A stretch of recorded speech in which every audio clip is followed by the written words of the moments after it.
জোটে ভোট করলেও প্রার্থীদের নিজ দলীয় প্রতীকই থাকবে। পলাতক আসামি নির্বাচনে প্রার্থী হতে পারবেন না। সকল প্রার্থীর সম্পদ বিবরণী থাকবে ওয়েবসাইটে। সশস্ত্র বাহিনীও আইনশৃঙ্খলা বাহিনীতে যুক্ত থাকবে।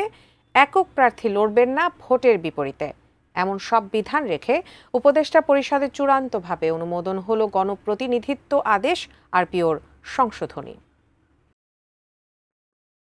প্রধান উপদেষ্টা ডক্টর মোহাম্মদ ইউনূসের সভাপতিত্বে তার কার্যালয়ে উপদেষ্টা পরিষদের এই সভাটিতে সবচেয়ে বেশি আলোচনা ছিল সরকারের নির্বাচনী প্রস্তুতি নিয়ে। বিশেষ করে গণপ্রতিনিধিত্ব আদেশ আরপিওর সংশোধনী চূড়ান্ত অনুমোদনের মাধ্যমে নির্বাচনী প্রস্তুতি আরেক ধাপ এগিয়ে গেল।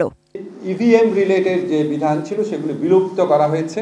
আইন শৃঙ্খলা রক্ষাকারী বাহিনীর যে ডেফিনেশন সেখানে আর্মি, নেভি এবং এয়ারফোর্সকে ইনক্লুড করা হয়েছে।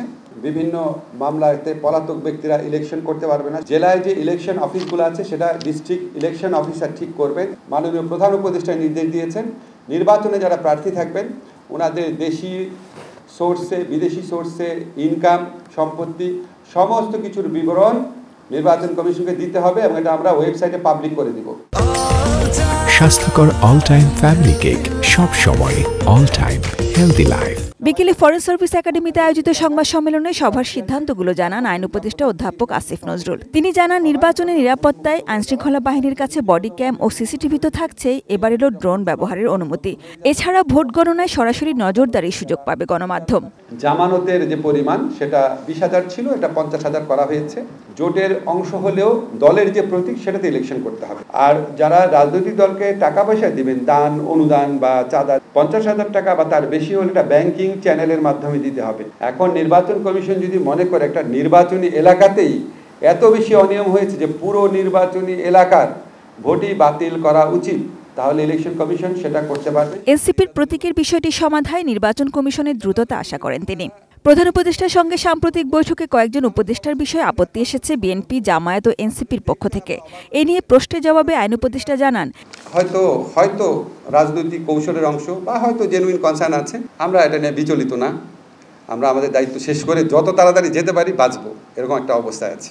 একই সভায় শ্রম আইন সংশোধন অধ্যাদেশ অনুমোদিত হয়েছে। গৃহ পরিচারক যারা আছেন, নাবিক যারা আছেন, তারাও এখন লেবার হিসাবে লেবার লয়ের প্রোটেকশন পাবেন। ব্ল্যাক লিস্টিংকে অবৈধ ঘোষণা করা হয়েছে। ট্রেড ইউনিয়ন গঠন এবং রেজিস্ট্রেশন অনেক সহজ করা হয়েছে। এছাড়া সুপ্রিম কোর্ট সচিবালয় অধ্যাদেশ, জুলাই গণ অভ্যুত্থান স্মৃতি জাদুঘর অধ্যাদেশ এবং দুর্নীতি দমন অধ্যাদেশের সংশোধনী নীতিগত অনুমোদন পেয়েছে।